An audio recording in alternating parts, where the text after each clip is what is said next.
నమస్తే, welcome to hit TV. నేను మీ మాధురి. ఈ రోజు మనతో పాటు ఉన్నారు నాగూర్ బాబు గారు, అడ్వకేట్. నమస్తే సార్. నమస్తే అండి.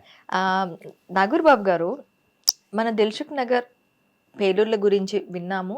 అయితే వాళ్ళకి ఉరి శిక్ష వేయటం జరిగింది. ఇప్పుడు వాళ్ళు అంటే సెషన్ కోర్టులో ఉన్నది హైకోర్టుకి వెళ్ళింది. హైకోర్టులో వాళ్ళు ఉరి శిక్షకు వేసుకోండి. ఇంకా వాళ్ళకి ఏమైనా ఇప్పుడు అమలు చేయటానికి ఇంకా ఎలాంటి రూల్స్ పాటిస్తారు? అసలు ఏం జరుగుతూ ఉంటుంది? హైదరాబాద్ నగరం మొత్తం ఉలిక్కి పడేలా చేసిన సంఘటన దిల్సుఖ్ దిల్సుఖ్ నగర్ నగర్ పేలుళ్ళు, మలక్పేట అండ్ ఇంకొక ప్లేస్లో. చాలా దారుణమైన విషయం ఏంటంటే సుమారు 18 మంది దానిలో చనిపోయారు. 131 మంది గాయపడ్డారు, అవయవాలు పోగొట్టుకున్నారు. ఆ 18 మందిలో ఒక కొన్ని రోజుల్లో డెలివరీ కాబోతున్నటువంటి మహిళ ఉంది.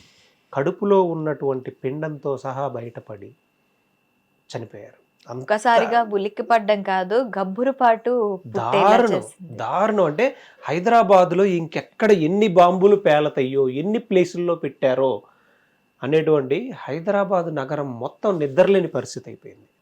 దీన్ని ఫిబ్రవరిలో 2013 ఐ థింక్ ఫిబ్రవరి 2013లో ఇన్సిడెంట్ జరిగింది. అయితే దీని దర్యాప్తులో ఇక్కడ లోకల్ పోలీసులతో పాటు ఈ కేసుని నేషనల్ ఇన్వెస్టిగేషన్ ఏజెన్సీకి ట్రాన్స్ఫర్ చేయడం జరిగింది.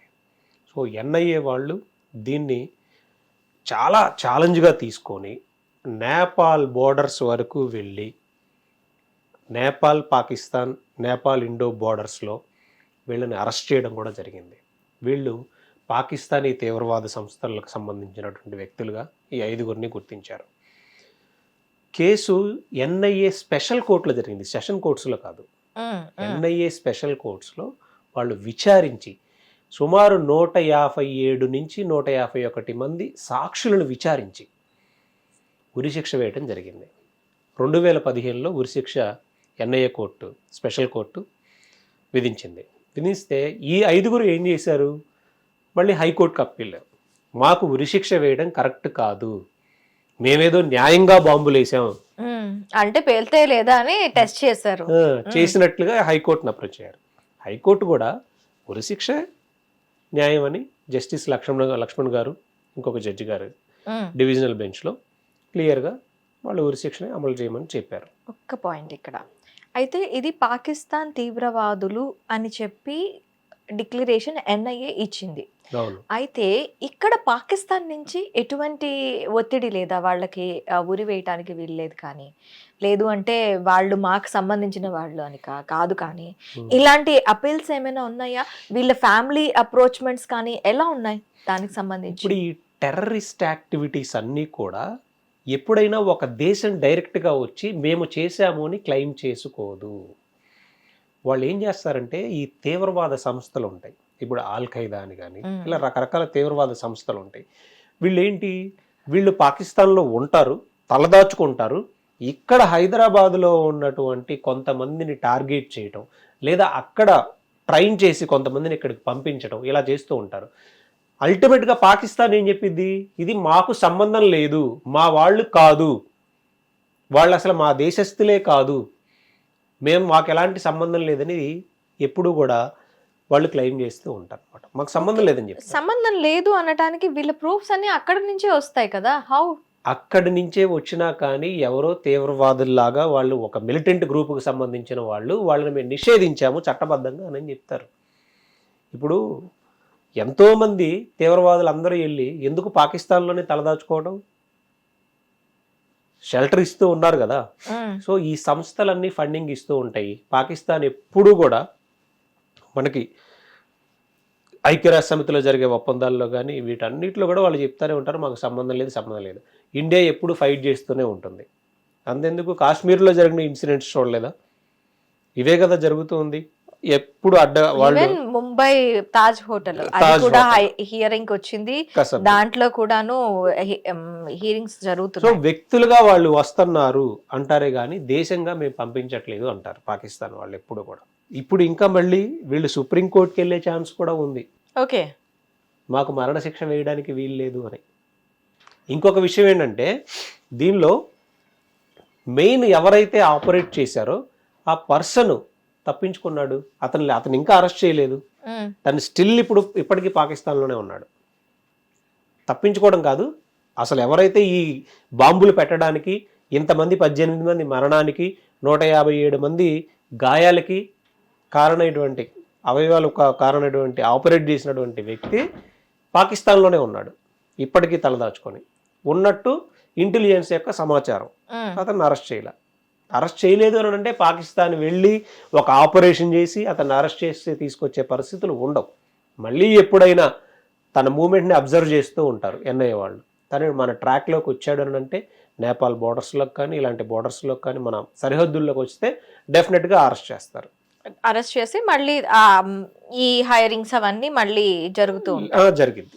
ఓకే, అయితే ఇప్పుడు ప్రస్తుతం ఒకవేళ సుప్రీంకోర్టుకి వెళ్తారు, సుప్రీంకోర్టుకు వెళ్ళిన తర్వాత ఒకవేళ మరణశిక్ష విధించేది ఎలా ఉంటుంది?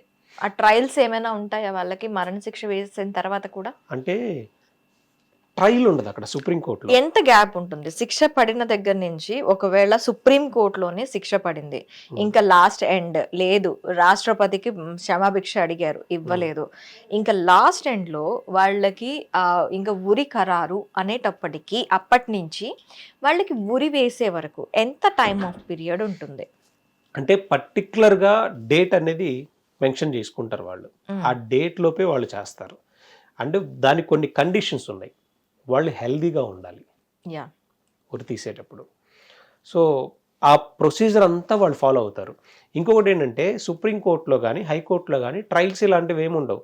ఇప్పుడు సెషన్స్ కోర్టు లేదా ఎన్ఐఏ స్పెషల్ కోర్టు జడ్జిమెంట్ వచ్చింది, ఆ జడ్జిమెంట్ మీద మాత్రమే అప్పీల్కి వెళ్ళగలరు వీళ్ళు హైకోర్టుకి.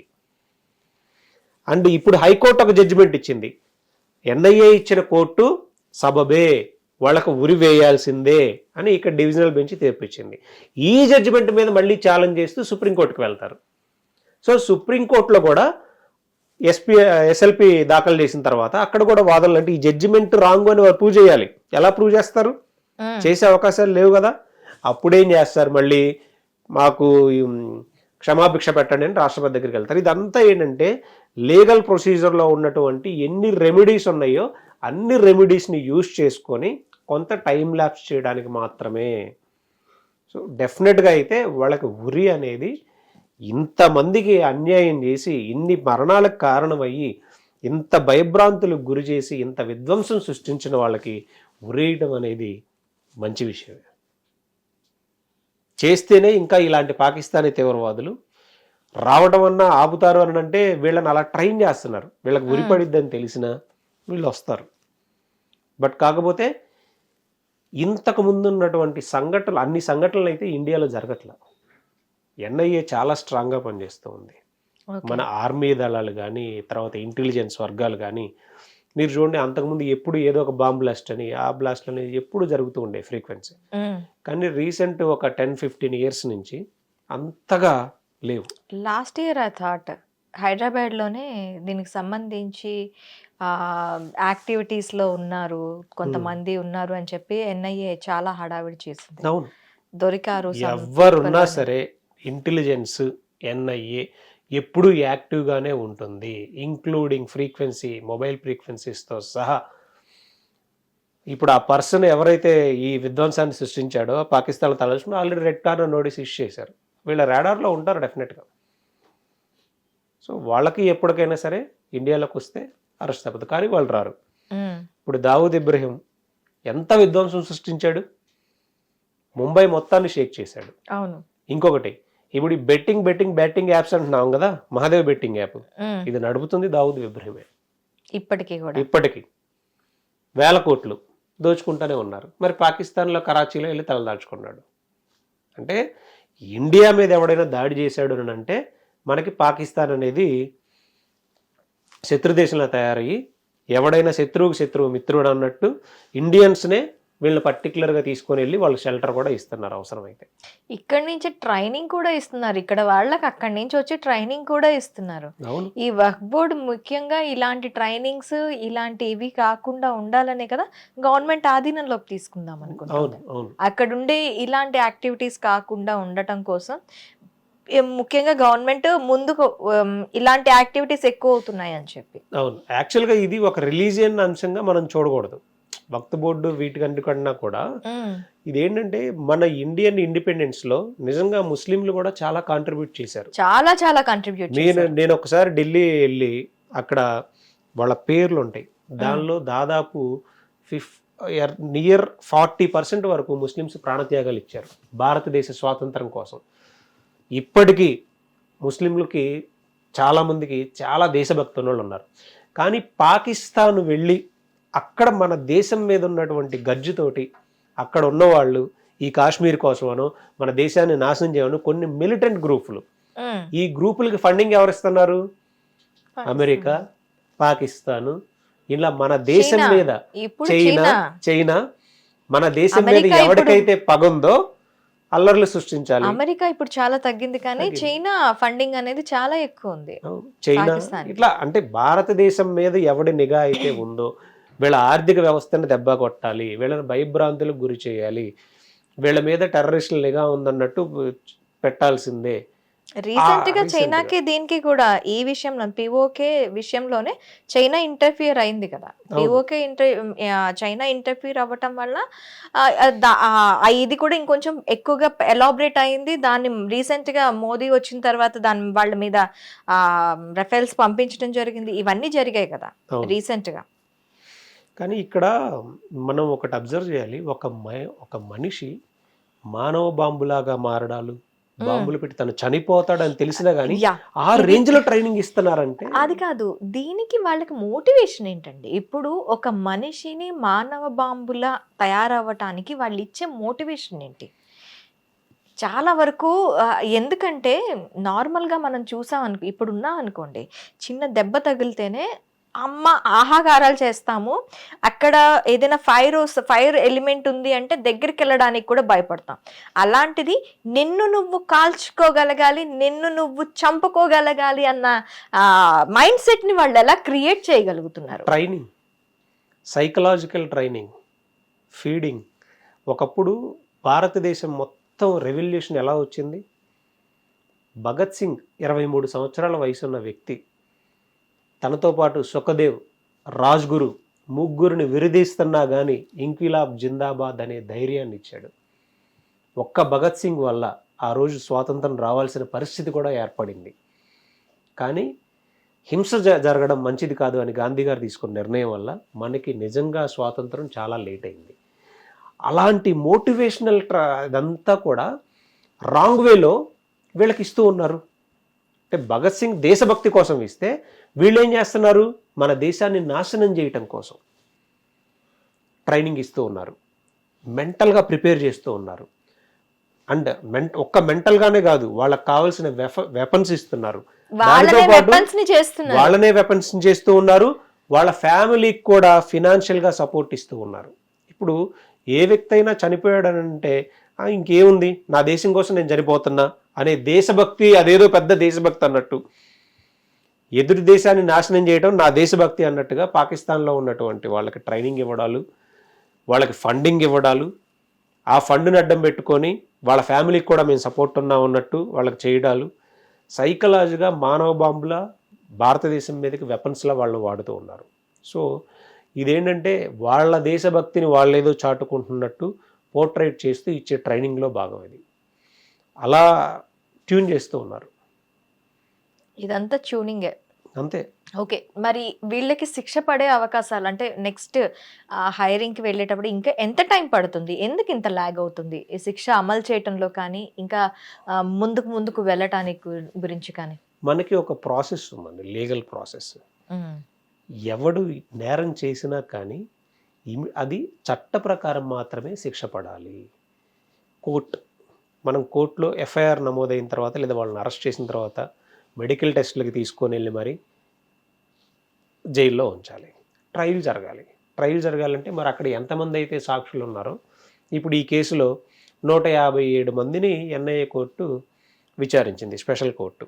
అంటే స్పెషల్ కోర్టు, అది కూడా స్పెషల్ కోర్టు అంటే పర్టికులర్గా ఈ కేసుకు సంబంధించి చాలా ఫాస్ట్గా మూవ్ చేస్తూ ఉంటారు. మరి 157 మంది అందరూ ఒకే రోజు రారుగా, ఒక్కొక్కళ్ళు ఒక్కొక్క వాయిదాకు వచ్చి స్టేట్మెంట్ ఇస్తూ ఉంటారు. 157 వాయిదాలు, అంతేనా? లేదా 157 వాయిదాలు అంటే నెలకి 2, 4, 5 అలా విచారించుకున్నా కానీ ఈ ఇన్సిడెంట్ జరిగింది ఎప్పుడు 2013లో. ఎన్ఐఏ కోర్టు జడ్జిమెంట్ ఇచ్చింది ఎప్పుడు 2015లో. వీళ్ళు మళ్ళీ అప్పీల్కి వచ్చారు. అప్పీల్కి వస్తే మరణశిక్ష పడిన తర్వాత అప్పీల్కి వస్తే మరణశిక్ష రద్దు చేయండి అని హైకోర్టు కూడా ఇచ్చింది. ఇప్పుడు మళ్ళీ ఛాన్స్ ఉంది, సుప్రీంకోర్టుకి వెళ్తారు ఈ జడ్జిమెంట్ మీద. ఈ లీగల్ ప్రాసెస్లోనే వాళ్ళని శిక్షించాలని మన చట్టాలు చెప్తూ ఉన్నాయి, మన జ్యుడిషియరీ చెప్తూ ఉంది, మన భారత రాజ్యాంగం చెప్తూ ఉంది. దాన్ని దాటి ఇమీడియట్గా కాల్చండి, ఇమీడియట్గా ఉరిదీయండి, రోడ్డు మీద ఇది చేయండి అని అంటే ప్రతి వ్యక్తి కూడా ఇంకా చట్టాలకు లోబడడు, ఎవరి చేతుల్లోకి వాళ్ళు తీసుకునే అవకాశాలు ఉంటాయి. ఇదే ఇలాంటి ఇది దీనికి క్వైట్ ఆపోజిట్ దుబాయ్లో కానీ అమ్మాయిలని కొంచెం అసభ్యంగా ఇచ్చేసిన నడి రోడ్డు మీదే తీస్తున్నారు కదా ఊరి. క్వైట్ ఆపోజిట్ అంటే అక్కడ కాన్స్టిట్యూషన్ వేరు, మన కాన్స్టిట్యూషన్ వేరు. అక్కడ రాజరిక వ్యవస్థ ఉంది, స్టిల్ కింగ్ ఉన్నాడు అక్కడ మంత్రులు ఉన్నారు, వాళ్ళ చట్టాలు చాలా స్ట్రాంగ్గా పెట్టుకొని ఉన్నారు. ఇప్పుడు సౌదీ అరేబియాలో మహిళ ఎప్పుడూ కూడా హిందూ అయినా సరే బుర్కాలోనే బయటికి రావాలి. సౌదీ అరేబియాలో అది రిలీజియస్ బేస్డ్ కంట్రీ. సౌదీ అరేబియాలోకి మీరు బైబిల్ కానీ ఇలాంటివి తీసుకొని వెళ్ళడానికి లేదు. కానీ మన కంట్రీ అలా కాదుగా, మన కాన్స్టిట్యూషన్ అది చెప్పట్లేదు కదా. మనదేంటి secular country, socialist country, republic country, independent country. So మన రాజ్యాంగాన్ని బేస్ చేసుకొని మన చట్టాలు ఇవన్నీ ఉన్నాయి. సౌదీ అరేబియాలో శిక్షిస్తున్నారు అని అంటే వాళ్ళ చట్టాలు అలా రూపొందించుకున్నారు. ఇంకొకటి, ఇప్పుడు నేను యాక్చువల్గా సౌదీలో నేను కొంతకాలం ఉన్నాను. నేను అక్కడ ఉన్నప్పుడు నేను అబ్జర్వ్ చేసింది ఏంటనంటే వాళ్ళ నేషనాలిటీకి వాళ్ళు ప్రయారిటీ ఇస్తారు, వాళ్ళు వాళ్ళ లాంగ్వేజ్కి ప్రయారిటీ ఇస్తారు, వాళ్ళ మతానికి ప్రయారిటీ ఇస్తారు, మిగతా వాళ్ళందరినీ బానిసలుగానే చూస్తారు. అంటే పని చేయడానికి వచ్చిన వాళ్ళు మాత్రంగానే చూస్తారు. వాళ్ళకి ఎక్కడా కూడా ఆ కింగ్డమ్ అనేది ఎప్పుడు వాళ్ళకు ఉంటూ ఉంటుందన్నమాట. మీకు ఒక చిన్న ఎగ్జాంపుల్ చెప్తాను. మన ఇండియాలో మనం ఒక బ్యాంకుకి వెళ్దాం, ఒక ఫారినర్ వస్తాడు ఓ సూట్ కేసు తీసుకొని, పక్కన ఒక రైతు ఉంటాడు. ఫస్ట్ రెస్పెక్ట్ ఎవరికి ఇస్తారు చెప్పండి? ఫారినర్కి. ఎందుకని? సూటు బూట్ వేసుకున్నాడు, సూటు బూట్ వేసుకొని వచ్చాడు ఫారినర్కి. కానీ సౌదీ అరేబియాలో మనం ఒక బ్యాంక్కి వెళ్దాం, బ్యాంక్కి వెళ్తే ఫస్ట్ రెస్పెక్ట్ అక్కడున్న వాళ్ళ సిటిజన్కి ఇస్తారు. వాళ్ళకి లైన్ ఉండదు, ఏముండదు, డైరెక్ట్గా వెళ్తారు, మాట్లాడుకుంటారు, వెళ్ళిపోతారు. కానీ ఈ మిగతా వాళ్ళు ఉంటారు కదా, అక్కడ ఉన్నటువంటి సౌదీ నేషనల్స్ కోసం మాత్రమే ఒకటి ఉంటుంది, వాళ్ళకి లైన్లు ఇవన్నీ ఏముండవు.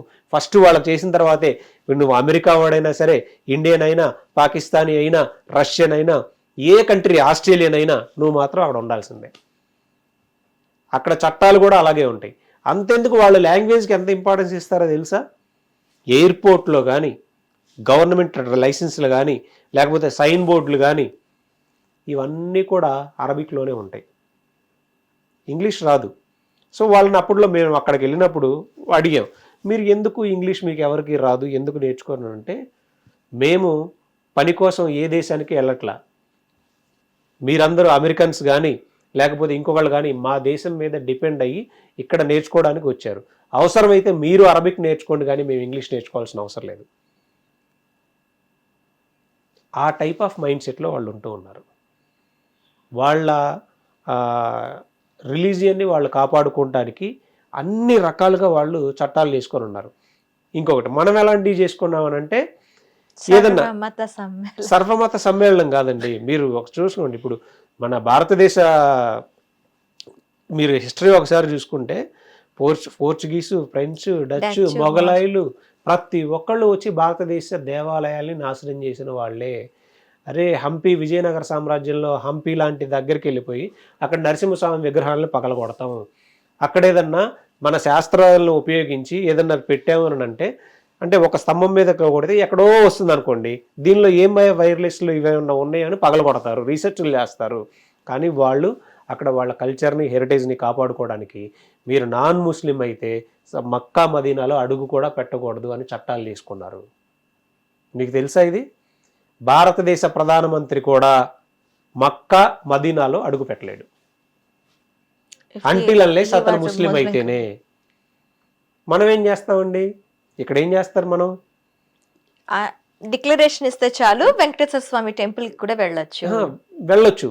మనం ఏం చేసామనంటే గజనీ మహమ్మద్, గోరీ మహమ్మద్, మొఘళ్ళు వీళ్ళంతా వచ్చి దేవాలయాలు పగలగొట్టడమే, విగ్రహాలు ధ్వంసం చేయడమే, సంపద నాశనం చేసుకోవడం, సంపద మొత్తం దోచుకొని వెళ్ళడమే. ఒక్క గజనీ గోరీ మహమ్మద్దే 16 సార్లు దండయాత్ర చేశారు కదండి. ఎన్ని దేవాలయాలు నాశనం చేశారు? ఔరంగజేబు ఎన్ని దేవాలయాలు నాశనం చేశారు?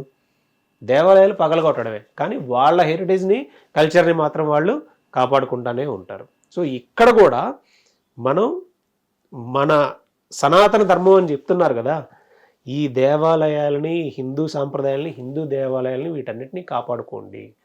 ఎవరి కల్చర్ని వాళ్ళు కాపాడుకోవాల్సిన నెసిటీ ఉంది. ఇప్పుడు ఈ మత తీవ్రవాదం అనేది ఇంకా తగ్గించాల్సిన నెసిటీ ఉంది. ప్రతి మతంలో కూడా మత ఛాందస్యవాదం, మత తీవ్రవాదం పెరిగిపోతూ ఉంది. ఇప్పుడు వాటిని కొంత తగ్గించాల్సిన నెసిటీ ఉంది. హిట్ టీవీ యాప్, ఇందులో short news, live news, entertainment shows, movies, digital magazines తో పాటు మీ జిల్లా వార్తలను కూడా ఫ్రీగా చూడొచ్చు.